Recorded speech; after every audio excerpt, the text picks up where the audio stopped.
All right, you're watching Business Live. Let's begin with the State of the Nation address. The President, Nana Akufo-Addo, has expressed confidence in Ghana's economy. Addressing Parliament today during the presentation of the third State of the Nation address, the President noted that Ghana's recent GDP growth rate places it amongst the highest in the world. He also stated that production, as measured by real GDP, has picked up strongly in the last 2 years.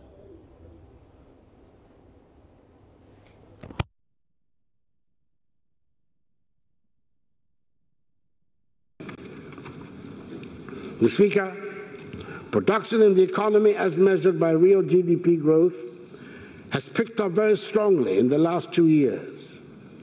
From 3.4% in 2016, real GDP growth increased to 8.1% in 2017. In 2018, provisional data for the first 3 quarters indicate a strong real GDP growth of 6%. Higher than the annual target of 5.6%. Real GDP growth for 2019 is forecast at 7.6%. Ghana's recent GDP growth has placed it among the highest in the world. The fiscal deficit is being brought down from the 7.3% of rebased GDP in 2016 to a provisional 3.9% of GDP at the end of 2018. The debt to GDP ratio has declined from the 56.6% of GDP in 2016 to 54.8% at the end of 2018. Inflation has dropped from 15.4% at the end of 2016 to 9% in January this year, the lowest in 6 years, as announced by the Ghana Statistical Service last week.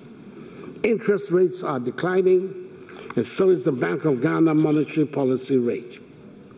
Our trade balance account, for the first time in more than a decade, recorded a surplus in 2017 and is expected to remain in surplus. In May 2018, a $2 billion Eurobond was issued for 30 and 10 years of $1 billion each, with coupon rates of 8.62% and 7.62% respectively. And these were the lowest rates and the longest maturity in our history, signifying confidence in the economy. It comes as no surprise, therefore, that today Ghana is the leading recipient of foreign direct investment in West Africa. Mr. Speaker, these are good figures. And as we prepare to exit from the IMF program in April, we expect impressive figures and good performance to continue. We are very much aware that this is not the first time we have had such a good set of figures, but we're determined to do things differently this time around. We have imposed on ourselves fiscal discipline, we're paying off legacy debts, and deepening good governance practice, and business confidence is growing. We will maintain the discipline and bring progress to our country. We've decided to institute a legal framework to help with the discipline. We've passed the Fiscal Responsibility Law, Act 982, capping the deficit at 5% by law. And some 2 weeks ago, I inaugurated the Presidential Fiscal Responsibility Advisory Council, chaired by the eminent respected economist, Dr. Paul Akwa, former governor of the Bank of Ghana and former deputy director of the Africa Department of the IMF, with some of the finest and most reputable economists of our country as members. Its purpose is to advise the President on relevant additional measures needed to maintain fiscal discipline. We have done this because we know the temptation to go on a spending binge will always be there. We know election years will come around and there will be pressure on government to splurge, and persuasive arguments will be made that you have to stay in government to be able to implement your programs. However, I am bent on running a responsible administration, mindful of the next generation and not merely the next election.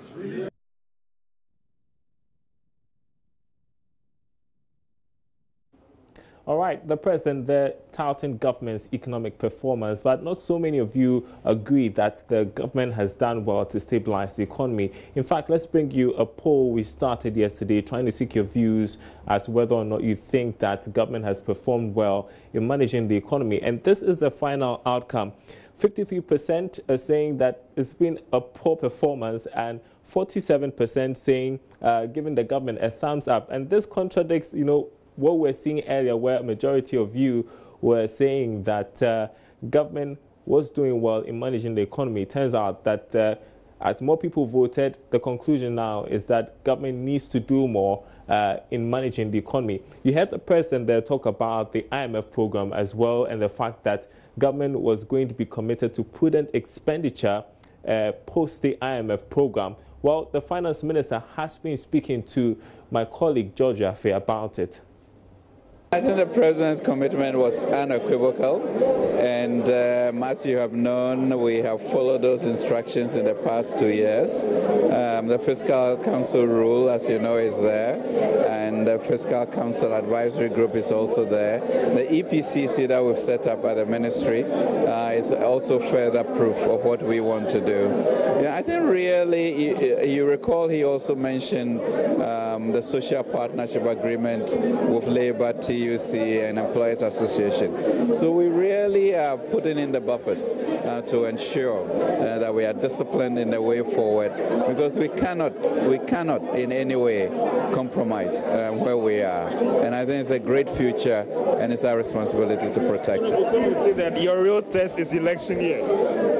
That has been so. We had a dinner last night with the IMF, and the senior minister was there, because he's the one minister who in 2004 ensured that we did not overspend. And I think it's that same culture of discipline that we would exhibit next year. There was a bit about certain laws that needs to be passed as well. The IMF team was talking about that. Are we going to see some of these laws being passed, the PFM and all those things, to ensure that?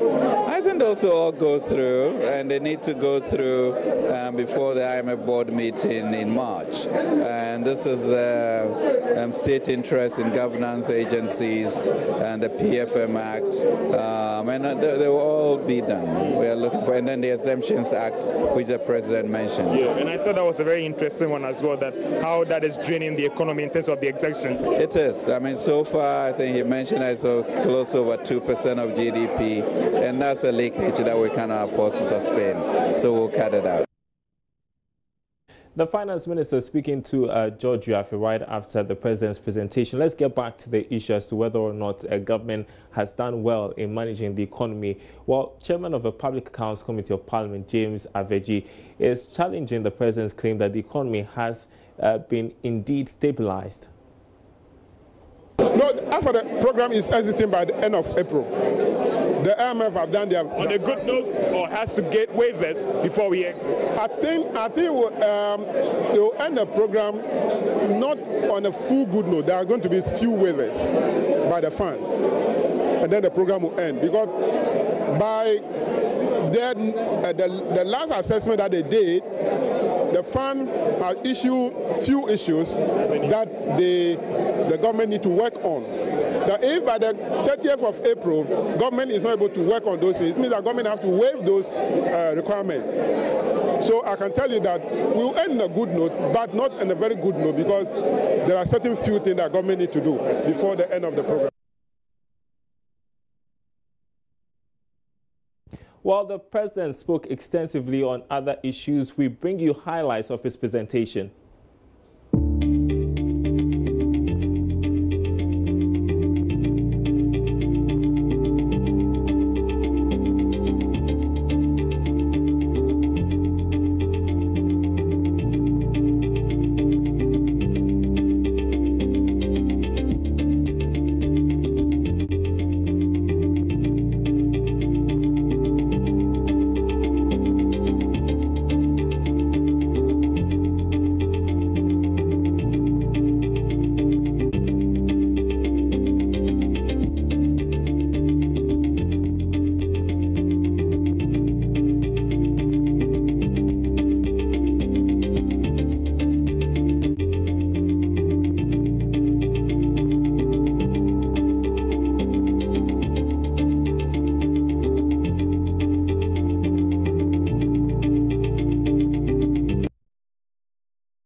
All right, you're watching Business Live. So that was some highlights, or those were some highlights of the president's presentation. And if you heard me at the beginning of the bulletin, I talked about the fact that conspicuously missing was the issue to do with the city. The president didn't mention it at all. Let's bring you our poll tonight, because we've been asking what stood out for you during the president's address. Do we have that? The question to our poll tonight: what stood out for you during the president's address? We want to bring you what your reaction has been to this.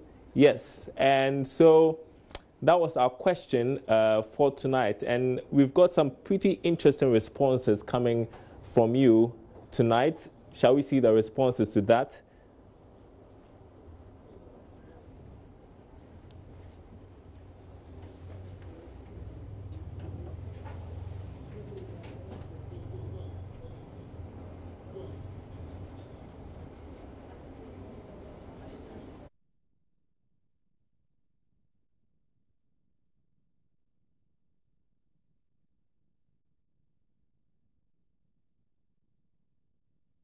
Okay, so we have this comment from Darius King. He says the loud silence on the depreciating city and the president's consistent ill-advised misinformation. I don't know how you were misinformed, but that's the view of Darius King. This other comment coming from Derek Ofosu Anto. He says president's deliberate attempt not to comment on the city's supersonic depreciation is very alarming. And one final comment, shall we? From Kulu Edi, or Kulu Ed, it says that the 1.2 billion Ghana cedis that was cleared in 2017, cleared in 2018, and the amount cleared in 2019. Interesting comment there. But most of you have been talking about the cedi and the fact that the president didn't mention it at all during his presentation. Well, let's do something on the cedi now, because renowned economist Dr. Joe Abe thinks the city's sustained depreciation over the past months is more of a challenge with government's expenditure and revenue pattern rather than a dollar supply issue. His arguments are considered a sharp departure from reasons normally cited for the city's depreciation. The truth of the matter is that you have not really got your fiscal discipline the way you are making it look like. You see, we've had a long period in which expenditures cannot just be monitored by the cash releases that we are making. In other words, piling up payment arrears has been quite standard. And when the economy will live the truth, it is not what you put out. So, for example, if you have awarded a lot of contracts and yet you are not paying the contractors, it will mean that you are squeezing credit to them because they cannot service their loans in the system. The long and short of it is that your fiscal is in reality, as experienced by the economy, your fiscal is in reality more expansionary than what you are talking about. You think it's a fiscal than a monetary issue? Because some think that it's a Bank of Ghana responsibility. No. Fiscal is out of this. No, it is a fiscal problem. The Bank of Ghana has got a lot of explanations to give to the public about how we got to work our way into this banking financial crisis. But the simple thing is this, and I don't want to preempt, the simple thing is that our governments have never allowed institutions, regulatory bodies to really function. We put a thumb on these bodies, and it will show in many other places that this is where the problem is. So we set things up with some cost to us, and then we make sure they don't function as they ought to. So you think that restraining expenditure at this time could help with the city situation? The part of the problem has been that it is not just a simple thing about restraining expenditures, because, as I say, I will try and explain some of the things that are on the table. But we have also insisted that we can meet revenue targets that we have failed to do. We are still struggling. So not only are you raising concern about the fact that the president didn't mention the cedi at all during his presentation, some members of parliament from both divides have been reacting to this as well after the State of the Nation address. Let's listen to what they have to say. We've paid attention to the depreciation in the currency.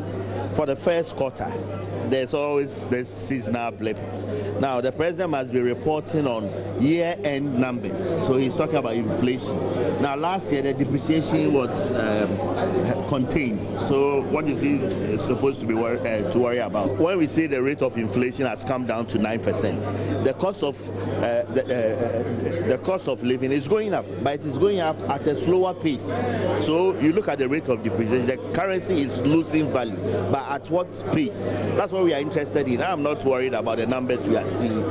These would correct themselves. The president decided to use the rebase numbers to calculate debt to GDP ratio, where he said that the debt to GDP ratio had dropped from 57% to 54%. So that is what he decided to do, to use a rebase figure.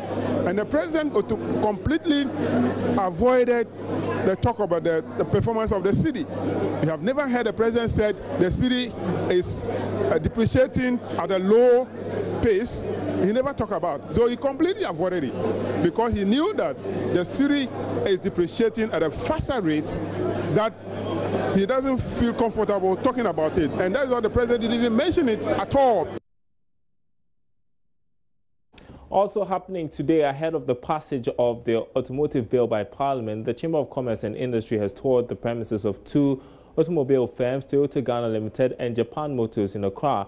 President of the Chamber, Nana Apeje Danko, so the first tells Joy Business the business tour was aimed at understanding key issues faced by the automobile firms to channel them to government.